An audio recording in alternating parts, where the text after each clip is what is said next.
Welcome to the Injector's Business Blueprint, the show that helps you build a profitable and thriving MedSpa practice. Here, we don't just talk about overcoming MedSpa growth challenges, we equip you with firsthand accounts of what we did to help ourselves and our clients build profitable and sustainable practices they love.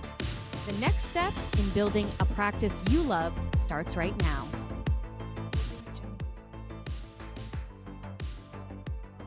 Brandon, Erin, welcome to the Injector Business Blueprint Podcast. I'm so excited for everyone to hear just more about you guys and how you started your business and the setbacks and all of the things that go into what you guys do and how you help your clients. I'm so ready for this. So Erin, I'm going to start with you. Right now, people are watching this first podcast and they're sizing us up and they're like, hey, who are these people? How can they help me?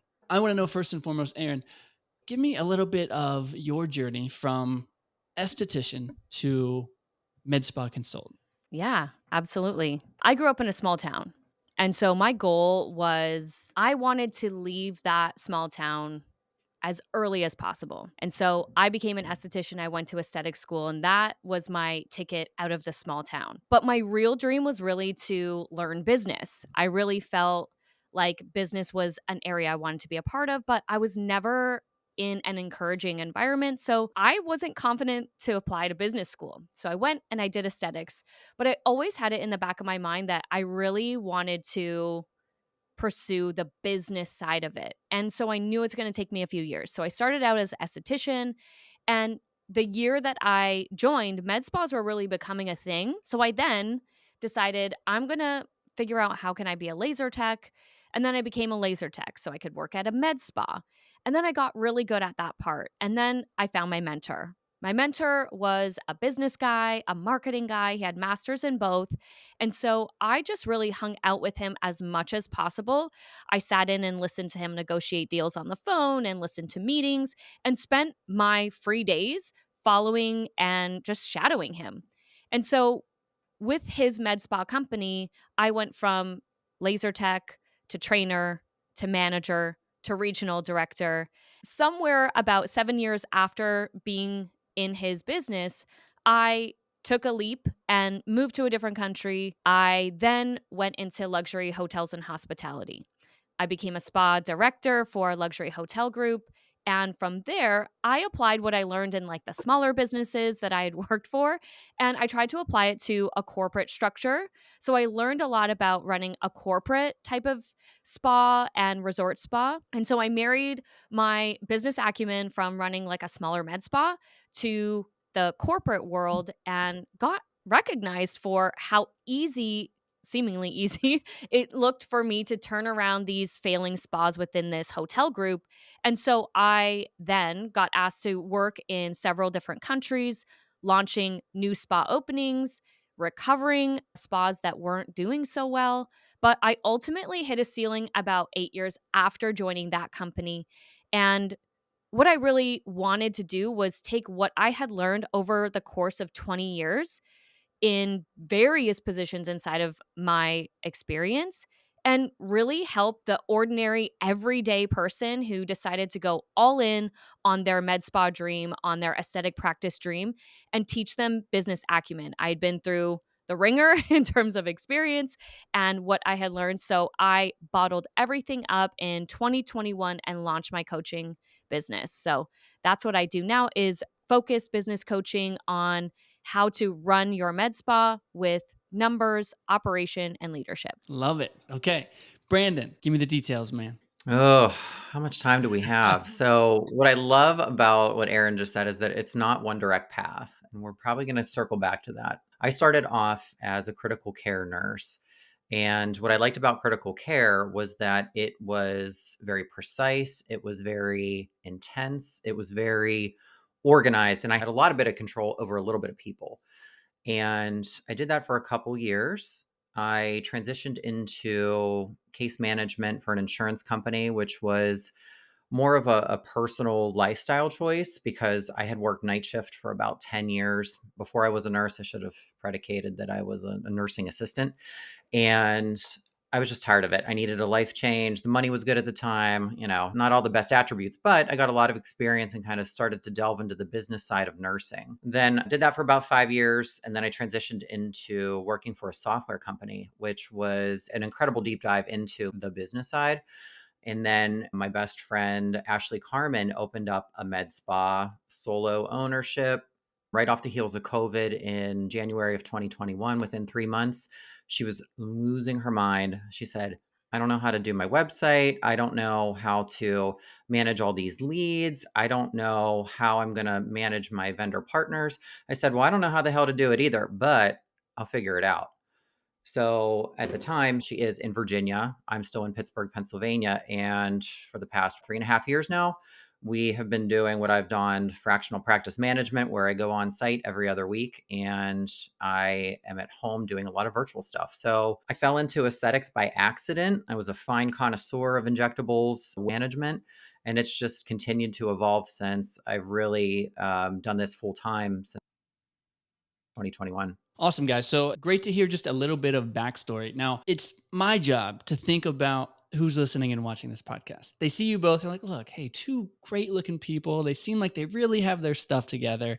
And someone might think, oh, look, Erin and Brandon, I'm sure they were just born with a silver spoon in their mouth. Erin, before you even started and began to get this experience in this particular industry and, give the listeners an idea of what it looked like growing up, and we'll start there. Yeah, so as mentioned, I grew up in a small town and there wasn't a lot of room to dream because money was scarce. Everything was scarce. And I was really taught that money is difficult to come by, opportunities are hard to come by, and it's best if you just pick something, stick with a good company, and get into what we call CPP here in Canada and, get a little pension going and all of this. Since I was a kid, I just knew that I didn't fit in. I just did not fit in. And I was always dreaming, like, I got to get out of here. And I even have journal entries. I think I was about 12. That's like, I don't fit in my family. I don't understand why all these people just want me to stay here and stay small. And for me growing up, I lost my parents very young. I grew up with an aunt and uncle that I, for all intents purpose, didn't really know until I had to move in with them. It wasn't a great environment. It was very discouraging and it was very challenging as a young girl without any true support system. So I had to grow up pretty quickly, not by my own choice, but just lack of parental guidance and that innate survival skill that you need, that you feel like, okay, I'm on my own now. And what am I going to do about it? And so I always knew I wanted to get out of this small town. Again, it was just like, if I could give it a character, it's Oh Eeyore. gosh. It's like a rainy day. It's always a rainy day in the world of the people who live in that town. And I just didn't want to live my life like that. Again, I wasn't encouraged a lot and I didn't have a lot of confidence and I didn't have a lot of self belief, which is why I was looking for the easiest way out. And so I applied to makeup school and I applied to aesthetics. I got into aesthetics because, again, as mentioned, I really loved business, but I was beat down so much and told that I'm not going to amount to much, or like I wasn't very smart. So there's no point for me to even try to go to business school. And so I didn't, but I tried to figure my way out through aesthetics, through the industry of like, how can I use this opportunity to gain the same knowledge as somebody would if they went to school and got an MBA? That was my ultimate goal. For me, growing up, it was really tough. When I say I was orphaned by the age of 8, I really was. And yes, I had someone raise me, but for all intents purpose, I had to get a job by the time I was 13, had to pay for a lot of things on my own, paid for my own college, everything, working 2 jobs during college. And even again, any opportunity, what I learned, or I should say, what it really forced me to look for was the opportunity in everything. And I think now in what I do as a coach, that is so helpful and so useful because I look at things more so half full. Whereas sometimes in coaching, and especially with entrepreneurs and especially with people who are running their med spa for the first time, they can tend to look at the glass half empty. And so really understanding like I'm not special. I just figured out, and not by choice, but just by sheer will and resilience, is I have to figure this out. So if I can do it, anybody can do it.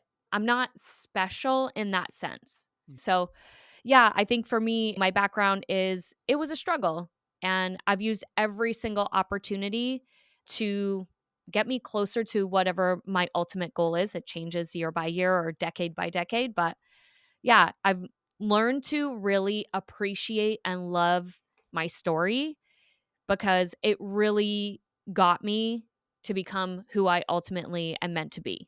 I'm crazy inspired by that. My goodness. And I know there's so much there for us to unpack throughout this entire podcast journey for you and Brandon. I know you guys are going to go into these individual things because you've learned so much from each of these setbacks. But Brandon, I want to ping this to you. Take me through early childhood and everything pre aesthetics. I wish I had a silver spoon, and I can't wait till we get to the future episode where Erin and I talk about how we met, Yeah. but we have oddly parallel upbringings. My childhood wasn't too tumultuous. I made it very tumultuous myself, but my parents divorced when I was probably 6 or 7. And as nurturing and as loving as they were, and it wasn't bad by any stretch of the imagination, I love my parents very much.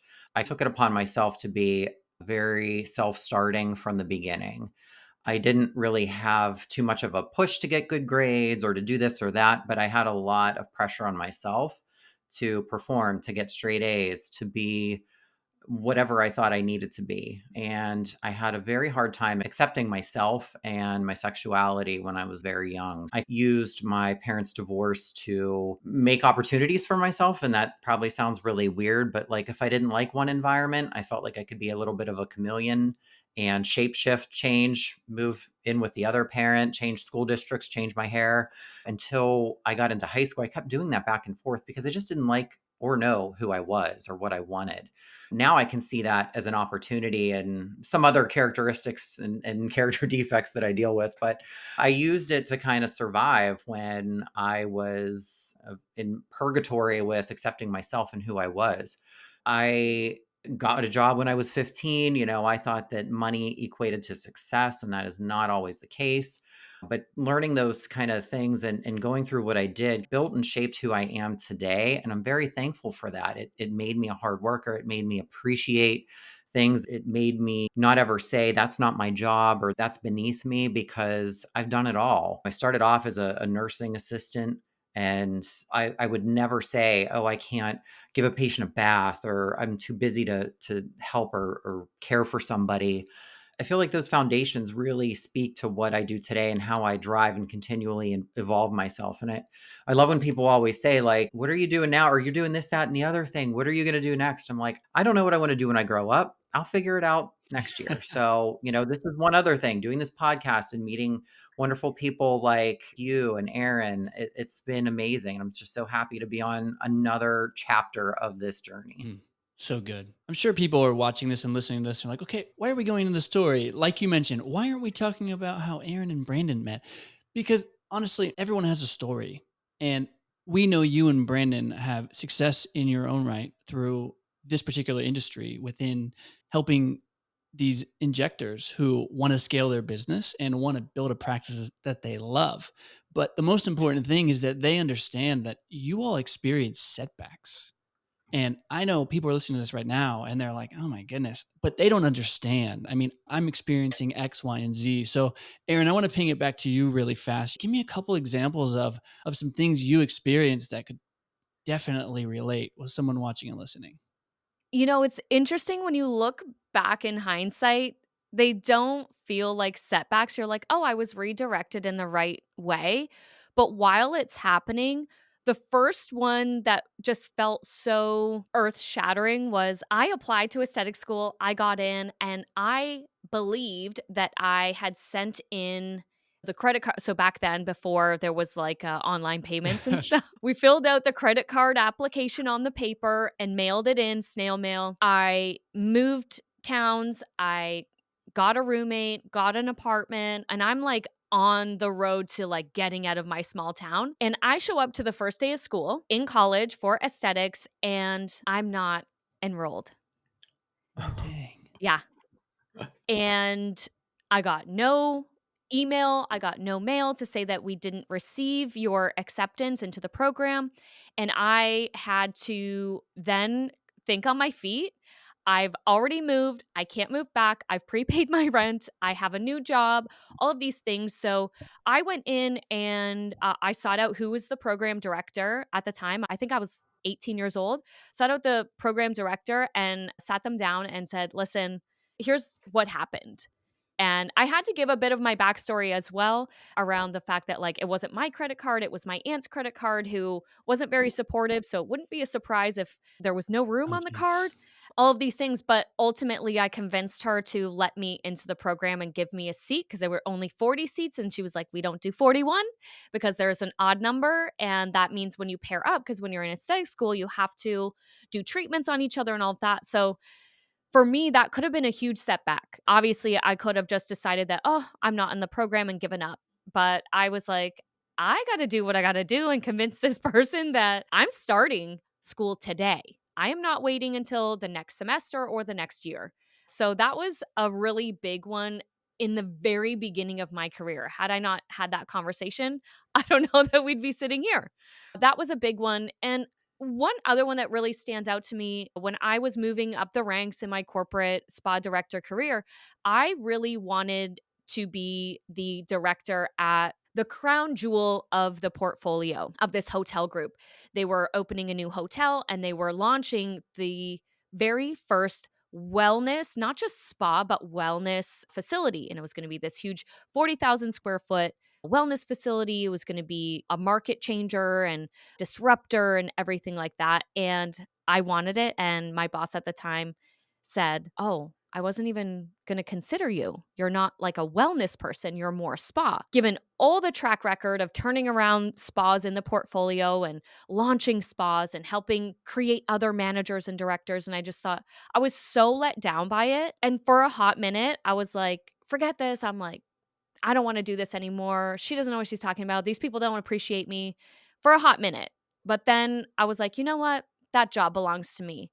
And through perseverance and just waiting, but also strategizing and just watching and evaluating when my right moment to strike, per se, eventually, the person that they did hire, I became that person's number 2, but they ultimately resigned because they were like, "You're better at this job than me," and the job was mine within a Oh, year. wow. So, yeah, but again, I could have given up because someone else told me I wasn't good enough, or someone else told me that, like, "Oh, we weren't considering you, so you shouldn't bother." I wasn't gonna accept that because I already knew I'm the right person. Like, I felt it in my gut. So, it took a year to come to fruition, but I really made sure that I positioned myself always that when the moment came, I was taking Mm. it. What do you say to the person that heard those two examples and said, well, look, that strength just comes from being orphaned when you were young and all these different things. Like, I didn't have a past like Aaron. And so I haven't necessarily experienced that type of thing. And I tend to fall on the passive end. What do you say to them? Oh, I usually ask why. Why don't you believe in yourself enough? Like, you have to want it.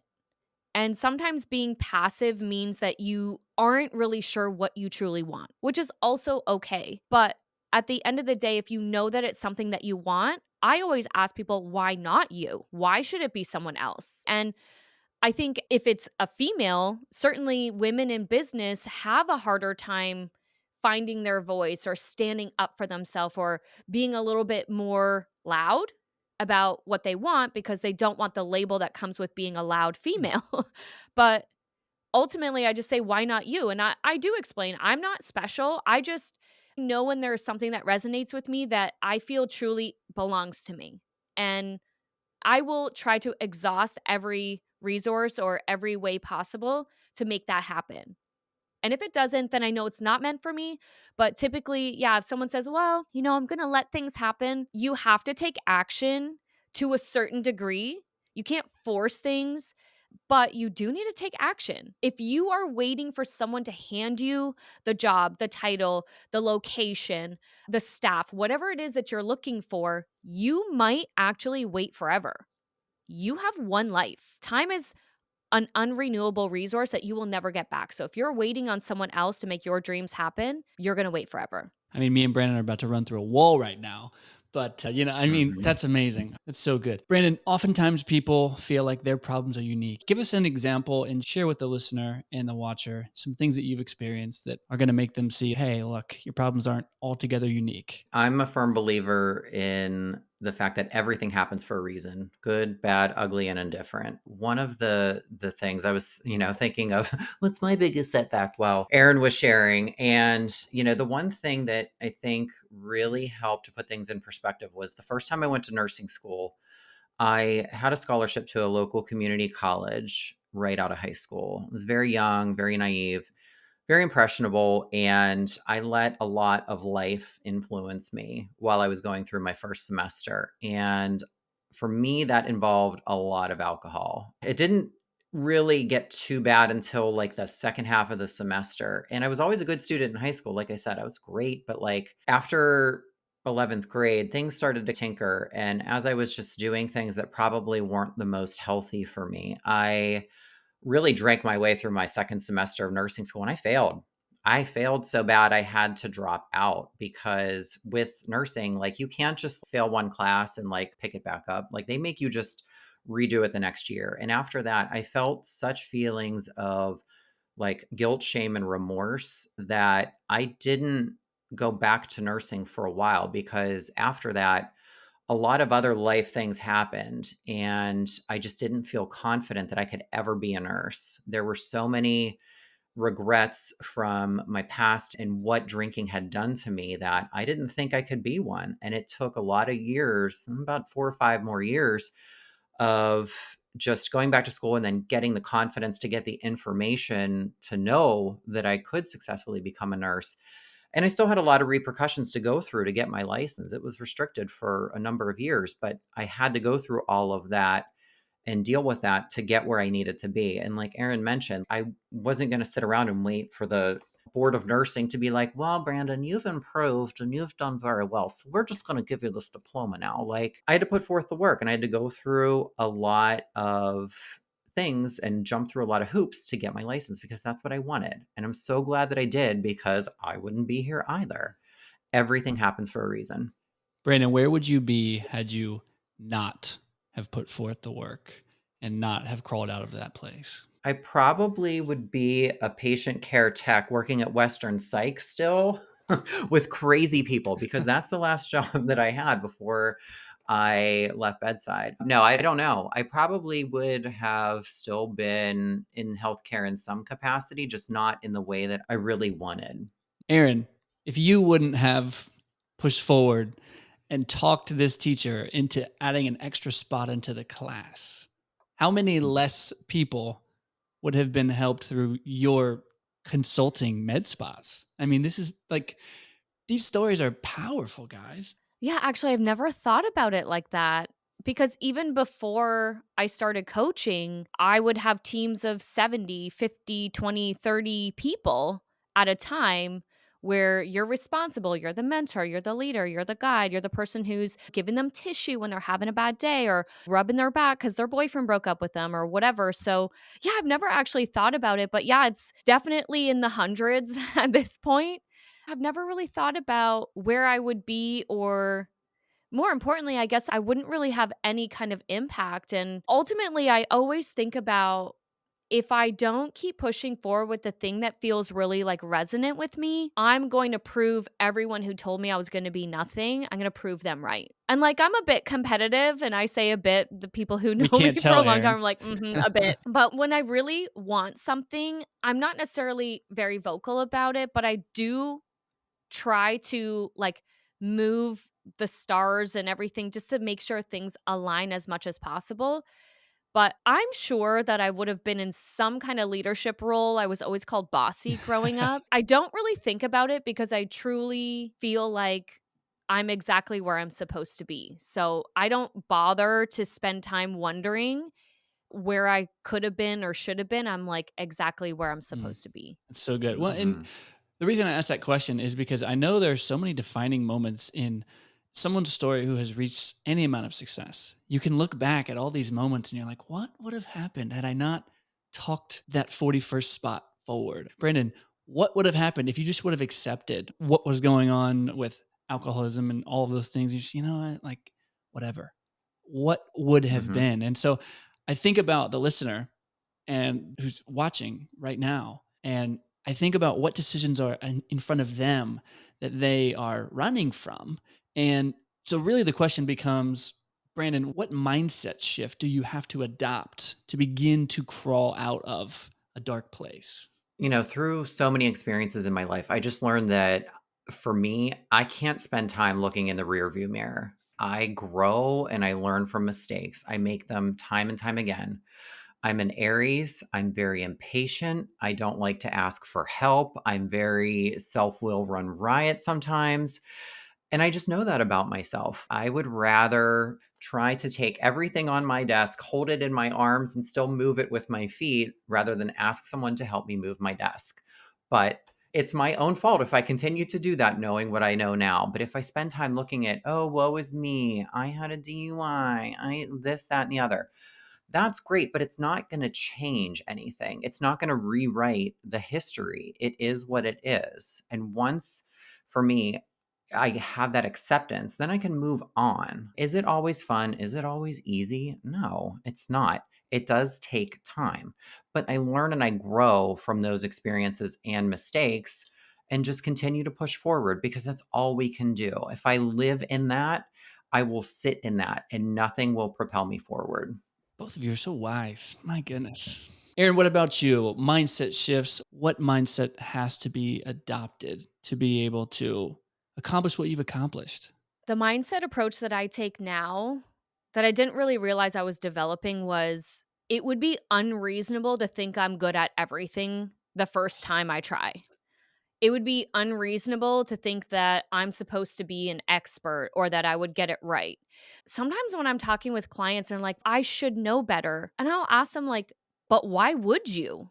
Right? I have clients who are running their med spa for the last 8 years and they're like, well, I know I should know better. And then I'll ask them, like, what business courses have you taken? I'm like, none. So then why would you know? So you're holding yourself to a standard that's like really unreasonable. And so I give a very simple example of like when you first learn to tie your shoes, do you get it right the first time? No. I've been tying my shoes for, I don't know, 30 plus years. And there are days that I still mess it up. Like where I'm like, oh, like I didn't get the bow right or like I did it too fast and then, it didn't tie up. Like something so simple that I do every single day. And again, whenever I'm learning something new or I'm trying something new, I'm going somewhere where there is a unknown factor, I have to remind myself that like this feels really uncomfortable, but in order to feel good about it, I have to put myself in it. Practice is the only thing that really builds confidence. So my mindset really is going in with I'm probably going to mess up, I'm probably going to make a mistake, and that's okay because the only way to learn is through making the mistakes. Like you absolutely learn more from your mistakes than you would ever learn from success. Success doesn't teach you anything. It really doesn't. So, yeah, my mindset is just being like aware that don't hold yourself to a standard that is really unrealistic. That makes absolutely no sense. Hey, it's Erin here. We're just cutting in real quick to remind you if you're finding value in today's episode, make sure to subscribe at injectorbusinessblueprint.com. Never miss an episode and get access to exclusive content and tools that we share only with our subscribers.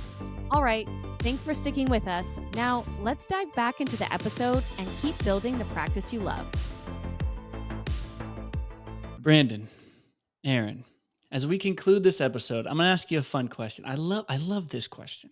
Okay. So Okay. let's say somebody meets you all at an event and it's the younger version of you and they're so inspired because you spoke on a stage. Okay. Because I know both of you are speakers. And they were like, hey, like, I know you only have like 1 minute, but just what piece of advice could you give me to get to where you are and or just on the path? Give me a path forward. What piece of advice could you give me? What piece of advice would you give the younger you avatar in front of you?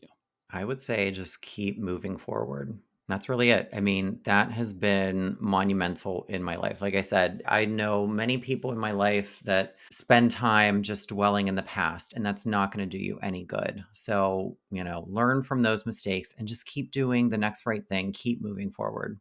Yeah, I love that. And I 100% agree with that. And what I would add to that is like I'm picturing my younger self and I remember what I used to be like. And I outwardly projected that I was so confident. I'm like, yeah, I got this and I'm gonna do it. And I can't be wrong. And I'm so strong and like no one can break me. The piece of advice that I would give is you are your best masterpiece. And you really need to lean into the work on yourself because you can only meet people as deeply as you met yourself. And if you want a big business, you want a big team, you want big impact, you have to know who you are. You have to be able to regulate yourself, understand yourself, correct yourself, push yourself, motivate yourself. And if you don't take the time throughout your career or throughout your life to really build yourself, put the work into who you are, you can't do that for other people. So I call myself a forever student. I am always Mhm. learning. Some days I learn more than others. Some days I don't want to learn. But the thing that I refocus on the most is if I want to get to where I'm going, there are skills that are required that I currently don't have. And I need to keep putting in the work. Erin, Brandon, I've spent a lot of time with you guys. I know there's a ton up there in your brains to help the injector that wants to scale their business. The Injector Business Blueprint podcast is around for this very purpose to get into both of your heads, but also tell your story in the process and show people that they can build a practice that they love. But it does take resilience and hard work and grit and determination and moving forward and continuing to be a student and all the things you guys mentioned today. And so I cannot wait to see what comes of the rest of this podcast. But for now, guys, thank you for joining me, your guest co host on this episode. And I will hand this podcast off to you both moving forward. Thank you. Thank you so much. Thanks for joining us on this episode of the Injector's Business Blueprint. We know your time is valuable and we appreciate you investing some of it with us. Comment, like, and subscribe wherever you listen to podcasts to continue the journey with us to push through those fears, doubts, and roadblocks to make the journey a little less lonely. So until next time, don't forget, you're blessed to be stressed.